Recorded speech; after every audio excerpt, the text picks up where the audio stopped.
महिमा मनुष्य जानता है, जिसकी कीमत जानता है, उसी से प्रेम होता है। लक्ष्मण कहते हैं कि प्रभु मुझे प्रभु की महिमा समझाइए, जीव और परमात्मा में क्या भेद है ये समझाइए। जब हम प्रभु की महिमा समझ जाएंगे तो जाते हुए चरण रत, जिससे आपके चरणों में मेरा प्रेम हो जाए, लगाव हो जाएगा। और अगर प्रभु के चरणों में लगाव हो जाए, प्रेम हो जाए, तो एक पहचान समझना।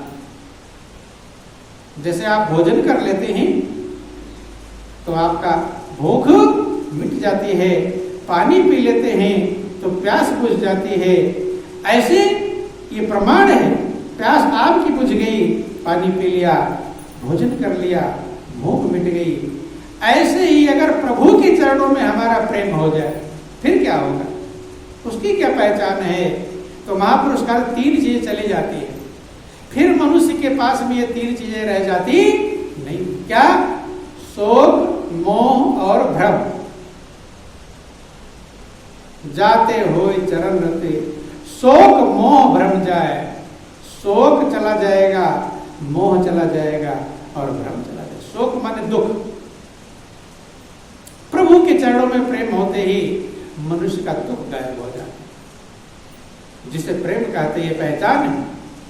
मोह चला जाएगा, क्योंकि मोह ही सारे दुखों की जड़ है।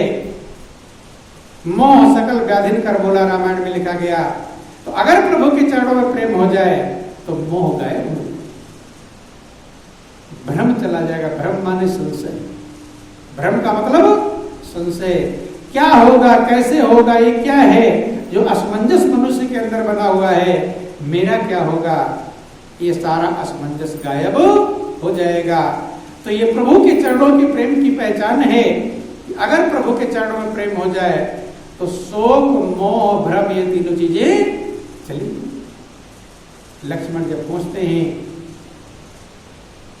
भगवान राम कहते हैं, लक्ष्मण तुमने ऐसी बातें पूछा है कि मैं जीवन भर इसको व्याख्या करता रहूंगा, समझाता रहूंगा, तो भी ये पूरा होने वाला नहीं है। क्यों?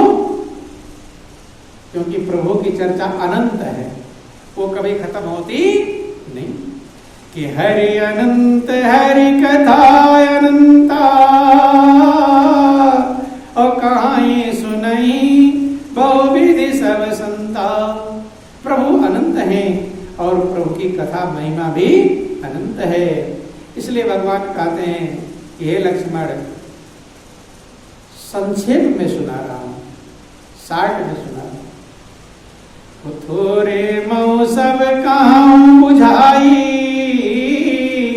और सुनो तात मति मन चित लाई। थोड़े में, संक्षेप में समझा रहा हूं कि हे तात, मति को, मन को और चित्त को, इसको लगाकर सुनो। क्योंकि ये जब हमारा हृदय लगा रहेगा, बुद्धि केंद्रित रहेगी, मन लगा रहेगा, तभी हम उसे ग्रहण कर पाएंगे। इसीलिए सत्संग में आते हैं बहुत सारे लोग, जिसका मन एकाग्र रहता है वो ज्यादा ग्रहण कर लेता है, और जिसका मन कम एकाग्र होता है वो कम ग्रहण कर पाता है। जैसे अध्यापक बच्चों को पढ़ाता है तो पढ़ाता तो सबको एक ही चीज है, लेकिन उसी क्लास में कोई टॉप कर जाता है, कोई फर्स्ट, कोई सेकंड, कोई थर्ड, कोई फेल भी हो जाता है। कारण क्या है? कि जिसने मति लगाया, बुद्धि स्थिर किया, मन लगाया, समझा, तो वो पास कर जाता है। और जिसका ध्यान इधर उधर रहा वो फेल हो जाता है। तो देखो, लक्ष्मण को भगवान राम कहते हैं, मन बुद्धि चित्त को लगाकर सुनने का प्रयास करो। बहुत प्रसंग लंबा है, लेकिन माया का प्रसंग चल रहा था, तो माया को भगवान राम समझाते हैं कि हे लक्ष्मण, माया किसे कहते हैं। तो ध्यान देना, क्योंकि अपने मन से जो हम समझ लेते वो सत्य नहीं होता। अपने मन से हमने सोच लिया कि धन माया है। कभी कभी कोई आदमी ज्यादा धन कमाने में लगा रहता है तो आप लोग कहते हैं कि अरे बहुत माया का गुलाम बन गया है। कहते हैं कोई पत्नी को तो परिवार में लगा तो कहते हैं माया का गुलाम बन गया। ध्यान देना, माया क्या है कि भगवान राम लक्ष्मण को समझाते हैं कि हे लक्ष्मण, कोई धन को माया समझता है, कोई पत्नी को माया समझता है, कोई कार कोठी बिल्डिंग इमारत को माया समझता है, कोई ऐशो आराम के सामान को माया समझता है, लेकिन माया क्या है कि मैं अरु मोर तोर तय माया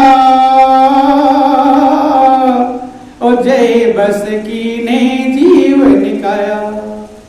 हे लक्ष्मण, माया न धन है न पत्नी पुत्र परिवार है। अगर ये सब माया होता तो राजा जनक उनके पास सारी सांसारिक व्यवस्थाएं थी, राजा थे, धन का भंडार था, रानियां पटरानियां थी, ऐशो आराम के सामान थे, रथ हाथी घोड़े थे, सारी व्यवस्थाएं थी, लेकिन राजा जनक विदेह कहलाते, अर्थात वो माया से ऊपर उठ चुके थे। ये सब चीजें माया होती तो वो ऊपर नहीं पाते।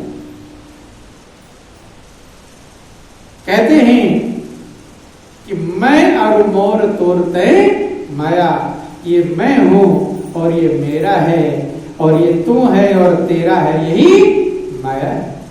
अपने आप गौर करके देखना, आपका मन मेरा और तेरा में चक्कर लगाता रहता है, नहीं लगाता रहता? उनका वो तो मेरा है, तो मेरा वो तो उनका है। ये मन जो चक्कर लगा रहा है तो महापुरुष कहते हैं माया। क्या है माया? तो ध्यान देना, ध्रुव का प्रसंग चल रहा था। जो राजा उत्तानपाद की छोटी रानी सुरुचि थी, जब वो आई और ध्रुव को राजा के गोद में बैठा हुआ देखा, राजा बड़े प्यार से उसे अपने गोद में बिठाकर प्रेम कर रहे हैं, जल गई, भुन गई। क्योंकि जितना ज्यादा मैं और मेरा होगा उतना ही उसके अंदर ईर्ष्या द्वेष की भावना मौजूद रहे। कभी कभी आपके बेटे में और दूसरे के बेटे में लड़ाई हो जाए, झगड़ा हो जाए, तो आपको दोष किसका नजर आएगा? अपने बेटे का कि दूसरे का? किसका? लड़ाई होती है, अपने बेटे का दोष कोई कहता है कि मेरे बेटे की गलती है, किसका कहते हैं? भले अपने बेटे की गलती रहेगी, लेकिन कहेंगे किसका? दूसरे का। जानते हैं आप कि गलती किया है मेरा बेटा, लेकिन क्या कहेंगे? दूसरे का। एक जिक्र आता छोटा सा, बोल वृंदावन बिहारी लाल की जय, उमापति महादेव की जय। थोड़ा समझने का प्रयास करेंगे, समझने के लिए समझाते, बुरा मत मानना।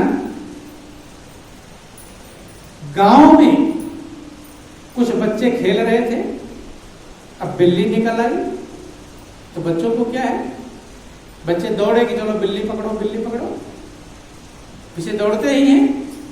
जब सब बच्चे दौड़े, कोई डंडा लेकर दौड़ा, कोई ईंट पत्थर लेकर दौड़ा, कोई कैसे दौड़ा, मार रहे हैं, घेर लिया, कोई इधर से पत्थर मार रहा है, कोई इधर से पत्थर मार रहा है। बिल्ली को एक आध पत्थर लग गया, तो बिल्ली बेचारी वैसी कमजोर, पत्थर लग गया, थोड़ा लगड़ा कर चलने लगी, तो और पत्थर मारने लगे। अब बच्चों को क्या पता क्या होगा? बोलो वृंदावन बिहारी लाल की। अब किसी ने बड़ा पत्थर मार दिया, किसी बच्चे ने, और बिल्ली को कहीं ऐसी चोट लग गई कि बिल्ली ऐसे लुढ़क गई, बेहोश हो गई और मर गई। क्या हो गई? मर गई। तो ध्यान देना, जब बिल्ली मर गई तो सब गांव के लोग इकट्ठे हुए। अब बिल्ली का मरना बहुत, वैसे जब आप लोग कुत्ते तक डंडा मार देते, लेकिन बिल्ली को कोई मारते हैं? तो ध्यान देना, बोलो वृंदावन बिहारी लाल की। तो सब लोग इकट्ठे हुए, और गांव के जो मुखिया थे वो पंडित जी थे। कौन थे? पंडित जी, मुखिया थे। और वैसे भी कोई बात पूछनी हो तो इसका रिजल्ट किससे पूछा जाता है? पंडित से पूछा जाता है कि भाई अब इसका क्या होगा। बिल्ली मर गई, सब गांव के लोग इकट्ठे हो गए। पंडित जी ने अपना पत्रा वत्रा जो भी खोला और बतलाया कि बिल्ली का मरना पूरे गांव का विनाश कर देगा। क्या कर देगा? पूरे गांव का ही विनाश हो जाएगा। इसके लिए क्या सब लोग कहे, क्या कुछ है बताओ?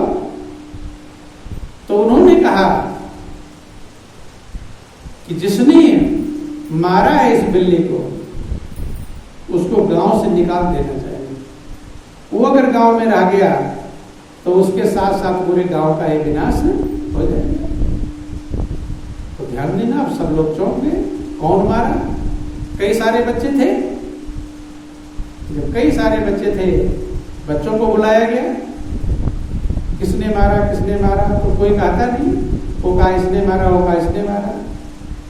एक बच्चे ने कहा कि पंडित जी, जो सबसे बड़ा वाला पत्थर लगा था वो आपके बेटे संतोष का लगा था। किसका लगा था? संतोष।